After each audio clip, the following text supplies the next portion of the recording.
how to buy a new mountain biking. Oh God. I can do it, guys. I can do it. Okay.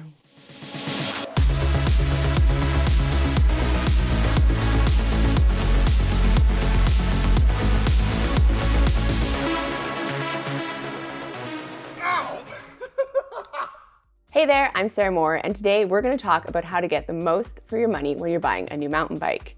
There are tons of options from every different brand out there, literally hundreds, and it can be pretty overwhelming. We're going to talk about how to focus on what frame you should buy, what components you should focus on, where you can spend, and where you should actually save.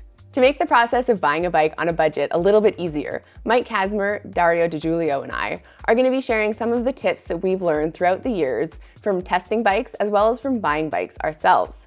Whether you're a seasoned rider or you're just getting into the sport, hopefully this video will have some useful tips for you. We're in a good place when it comes to mountain bike geometry, and the good news is that many of those changes have trickled down to more entry-level price points. Gone are the days where it felt like bikes were actively trying to make you flip over the handlebars or to loop out on steep climbs. Geometry is still something to keep in mind though. In some cases, companies haven't updated all of their models. If you can, borrow a friend's bike, attend a demo event, do what you can to find the most comfortable bike for you. It's also worth trying to find out when the bike you're interested in was last updated. The more recently that those changes occurred, the more likely that that bike will have that modern, confidence-inspiring geometry. Dropper post is a must-have component, and if the bike you're looking at doesn't have one, it can be a little bit annoying to need to go and upgrade that right away. So keep an eye out for that. In addition, some of the newer bikes have dropper posts that have adjustable travel, which is a handy feature to make sure that bike is dialed exactly to your height and preferences. When it comes to suspension, it's good to aim for components that match your aspirations.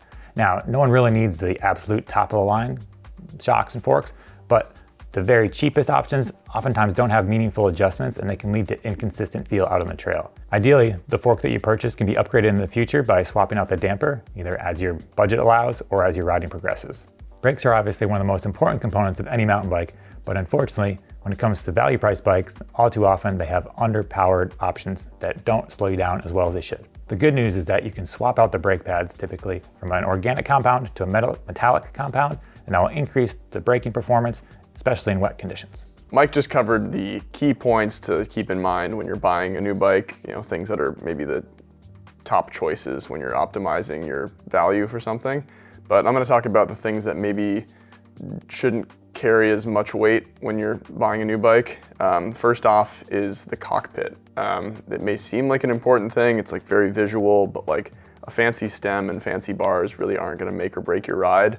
Oftentimes they're just there for showroom value, and I think that in many cases they kind of present poor value relative to other parts. The actual performance gains are going to be in things like suspension, brakes, and tires, and those are probably where your money is best spent. Another area worth maybe ignoring when you're thinking about value are going to be wear items.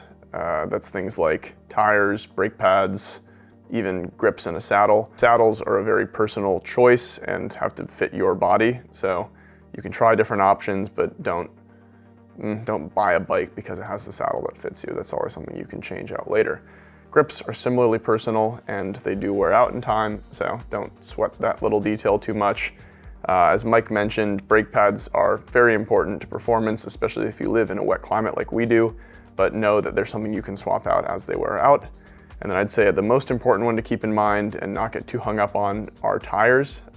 We often see bikes come with okay tire spec, but even though that's a bit frustrating, it's not the end-all be-all when it comes to that bike's performance. As those stock tires wear out, you can always get something a bit better for your needs. Drivetrain is a somewhat complicated system relative to other parts on the bike, and it's important to look at it as a system.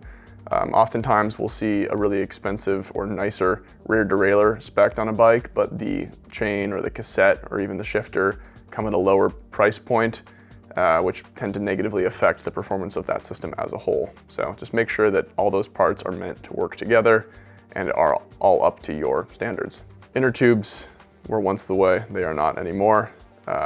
Just make sure that if you're buying a new bike, the tires and rims are tubeless compatible. It seems like a small detail, but making sure that that is the case will save you a lot of money and hassle down the road. Frame material may seem like the most critical point in choosing a new bike, but in many cases, it's just another choice in a field of choices that we have.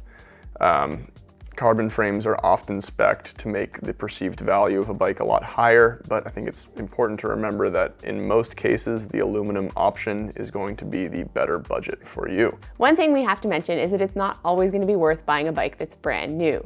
Sometimes it's worth looking on the Pinkbike buy and sell or asking your friends if they're upgrading, if they want to sell you the bike for a good deal. It's worth keeping in mind that the tips that we just went over are going to be the same whether you're buying a new or a used bike. The main downside of buying a used bike is that you don't get the manufacturer's warranty, since that doesn't usually carry over to the second owner.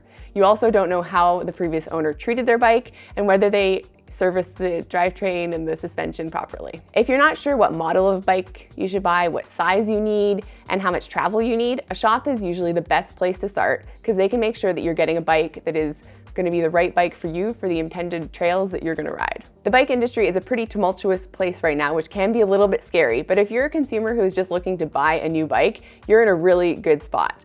There are bike brands slashing prices left, right, and center, so it means that you can get a really good deal. Once you bring home your new bike, whether that's a brand new bike or it's a bike that you bought used, the most important thing is setting it up for you properly. That's making sure that you've got the right air pressures, you've got the right saddle height, you have the right pressure in your tires.